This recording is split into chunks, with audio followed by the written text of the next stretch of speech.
कर कहती हूं कि हमारा पति हमारी सुनता नहीं है, गुरु जी कोई ऐसा उपाय बता दो ना कि हमारा पति सुन ले। अब गुरु जी की लुगाई से पूछ लो उनका सुनता है क्या। पहले जो तुम गुरु जी के पास गई हो ना पूछने के लिए कि हमारा पति हमारी नहीं सुनता, तो गुरु जी की लुगाई से भी पूछो कि तुम्हारा सुनता है कि ना सुनता।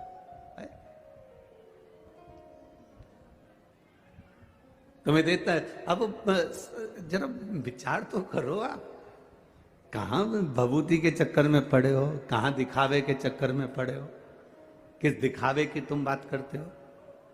कोई तन दुखी, कोई मन दुखी, कोई धन बिन रहत उदास, तुलसी या संसार में सुखी राम का दास।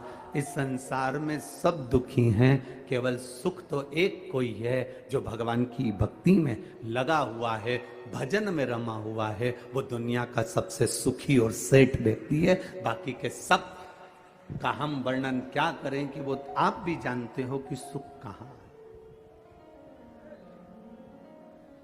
सुख कहां।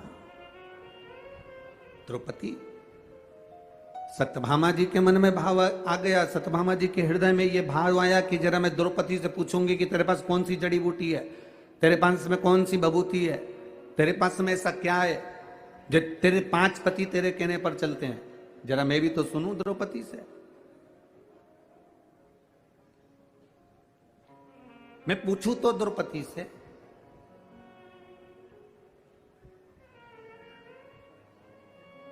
सत्यभामा जी द्रौपदी के पास गईं और द्रौपदी से जाकर पूछा, द्रौपदी हमारा एक पति भगवान कृष्ण हमारे कहने पर नहीं चलते, तेरे 5 पति तेरे कहने पर चलते हैं, उसका कारण क्या है, क्या कारण है तेरा।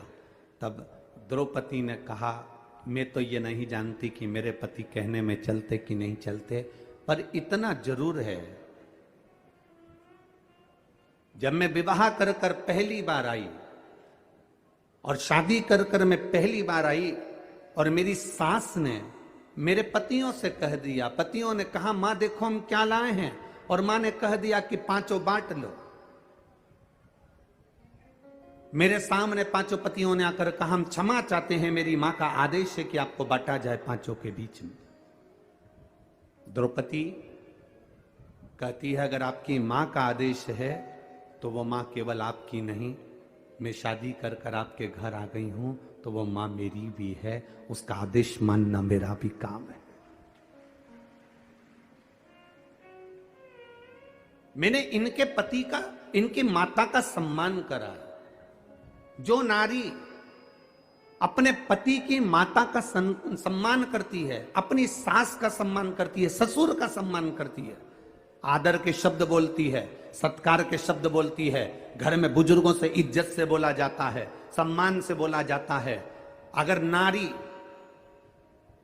सम्मान के शब्दों से अगर वो पति के माता पिता का आदर कर रही है तो उसका पति पत्नी का आदर करता है और पत्नी के कहने पर चलता है। जब वो मेरे माता पिता के कहने पर चल रही है तो मैं वो एक कितनी सुंदर बात कही कि आप मकान कैसा भी बना लो, मकान कैसा भी बना लो, मकान का नक्शा किसी से भी बनवा लो, मकान का वास्तु किसी को भी बताओ, मकान का वास्तु पूजन किसी से भी कराओ, मकान की पूजन किसी से भी कराओ,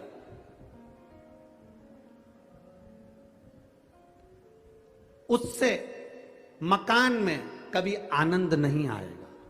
मकान में बस 2 चीजों का होना जरूरी है।